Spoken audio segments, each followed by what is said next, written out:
இந்த நாளுக்குரிய வசனம் யோபு 37:5. யோபு 37:5. தேவன் தம்முடைய சத்தத்தை ஆச்சரியமான விதமாய் குமுற பண்ணுகிறார். நாம் கிரகிக்க கூடாத பெரிய காரியங்களை அவர் செய்கிறார். நாம் கிரகிக்க கூடாத பெரிய காரியங்களை அவர் செய்கிறார். யோபுடைய வாழ்க்கையில பல காரியங்களை அவர் அனுபவித்திருக்கிறார். பல சோதனைக்குள்ளாக நண்பர்கள் மூலமாக வந்திருக்கிற பிரச்சனைகள், அதன் முன்பதாக மனைவி குடும்பத்தில் இழந்து நிற்கிற காரியங்கள் எதுவாக இருந்தாலும் இந்த இடத்துல கடைசியாக தன்னுடைய 4வது சகோதரன் அவருடைய நண்பர் எலிகு மனிதனுடைய புரிதலுக்கு அப்பாற்பட்ட தேவனுடைய செயல்களை அவர் நினைப்பூட்டி பேசுகிற பகுதி தான் இந்த யோபு 37ஆம் அதிகாரத்தில். அது அழகாக புனிதாக்கா நமக்கு எக்ஸ்பிளைன் பண்ணி கொடுத்தாங்க. அந்த கர்த்தர் நமக்கு கற்றுக் கொடுக்குற காரியம் இது யோபுக்கு மட்டுமல்ல, நம்முடைய வாழ்க்கையிலும் ஒரு விசுவாச பாடமாக கொடுக்கறத பார்க்குறோம்.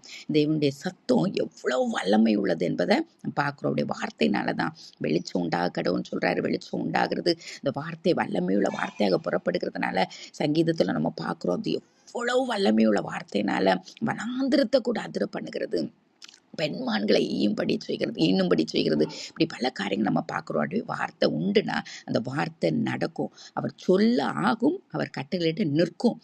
மனிதம் பேசுவான், பல நேரங்களை தவறி விடுவான். ஆனால் ஆண்டோடைய வார்த்தை என்றென்றும் மாற. இதை தான் நம்ம ஒவ்வொரு நாளும் நம்ம அறிக்கையிட்டு கொண்டே இருக்கிறோம். ஆனால் நம்ம விசுவாசத்தில் குன்றி போயிடுகிறோம். பல நேரங்களில் தளர்ந்து போயிடுகிறோம். பல நேரங்களில் வேதனையான சூழ்நிலையில் வரும்போது வார்த்தை எங்கு போய்விட்டது, ஏசப்பா நீங்கள் எனக்கு சொன்னீங்களே, இந்த வாக்குத்தத்தை ஏன் நிறைவேறல, ஏன் ஒருவேளை அது நடக்காதோ என்று சொல்லி சந்தேகிக்கிற அளவுக்கு நம்முடைய எண்ணங்கள் போகிறது. ஆனால் நம்முடைய தேவன் கிரகிக்க கூடாத காரியங்களை செய்கிறவர்.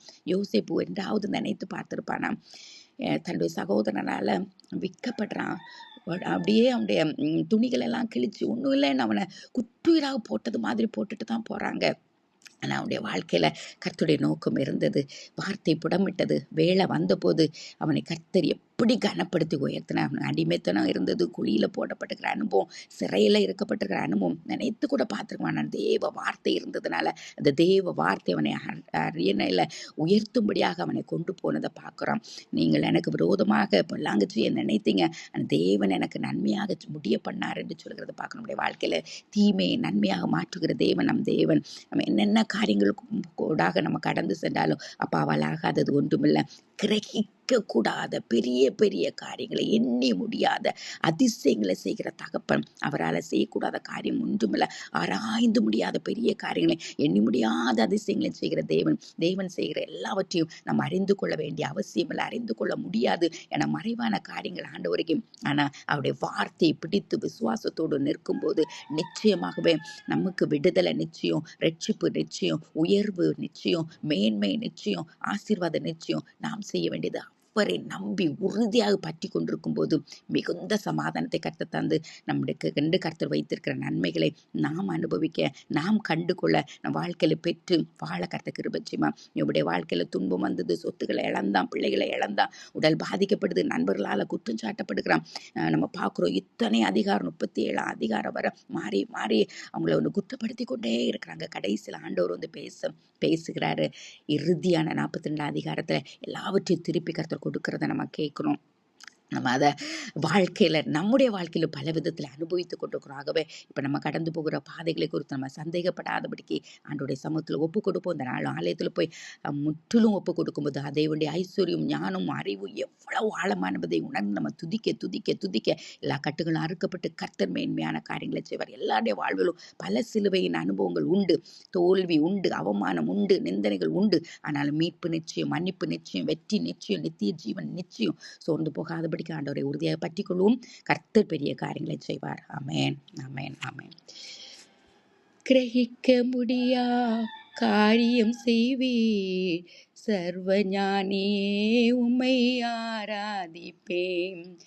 என் தேவன் எனக்காய் ஏதாயிலும் செய்திடுவா, என்றாயிலும் என்னை மறந்தது உண்டோ. ஆகாயத்து பட்சிகளை போஷிப்பீரென்றார், என்னையும் போஷிப்பது நிச்சயமல்லோ. காட்டு புஷ்பங்களை உடுத்துவது நிச்சயமென்றால் என்னையும் நடத்துவீர் நிச்சயமல்லோ. ஆராய்ந்து முடியாத பெரிய காரியங்கள் என் தேவன் எனக்காக செய்திடுவாராம். தகப்பனே, கிரகிக்க முடியாத பெரிய பெரிய காரியங்களை செய்கிறவன், எங்களுடைய எண்ணங்களுக்கும் எங்களுடைய சிந்தைகளுக்கும் அப்பாற்பட்ட காரியங்களை செய்கிற தேவனப்பா. எங்களுடைய மூளை மிக குறைந்தது, எங்களுடைய எண்ணங்கள் மிக மிக மிக குறுகியதப்பா. எங்களுக்காக வைத்திருக்கிற காரியங்களை கண்கள் கண்டதும் இல்லை, காதுகள் கேட்டதும் இல்லை அப்பா.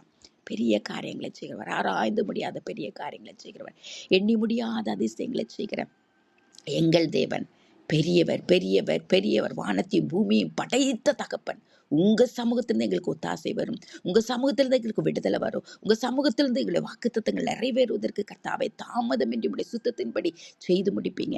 ஆகவே சோர்ந்து போகாதபடிக்கு தொடர்ந்து முன்னேற எங்களுக்கு கிருபை செய்யுங்க. இந்த வார்த்தையை இந்த நாள் முழுவதும் அறிக்கையிட்டப்பா, மேன்மைகளை மகத்துவங்களை ஆசீர்வாதங்களை பெற்று அப்பாவுக்கு நன்றி செலுத்தி சாட்சியுள்ள ஜீவியம் செய்ய எங்களுக்கு உதவிச்சுங்க. சத்துருவான் எந்த விதத்துல சந்தேகங்களை கொண்டு வராதபடிக்கு, அவிசுவாசங்களை கொண்டு வராதபடிக்கு உறுதியாக உண்மை பற்றி கொண்டு அந்த கிருபைகளை பெற்று வாழ எங்களுக்கு ஒவ்வொருவருக்கும் அருள் பாராட்டுங்க. தாழ்த்தி ஒப்பு கொடுக்குறோம் அப்பா. கிரகிக்க கூடாத பெரிய காரியங்களை செய்து ஒவ்வொருவரையும் அப்பா நீங்க சாட்சியா நிறுத்த போகிறீங்க. எல்லா துதிகரமாயுமே அப்பாவுக்கே செலுத்துவோம். ஏசுன்னு கேட்கிற நல்ல பிதாவே, ஆமேன் ஆமேன். என் ஆத்துமாவே கர்த்தரை ஸ்தோத்திரி, என் முழு உளமே அவருடைய பரிசுத்த நாமத்தை ஸ்தோத்திரி. என் ஆத்துமாவே கர்த்தரை ஸ்தோத்திரி, கர்த்தர் செய்த சகல உபகாரங்களையும் மறவாதே. ஆமேன் ஆமேன்.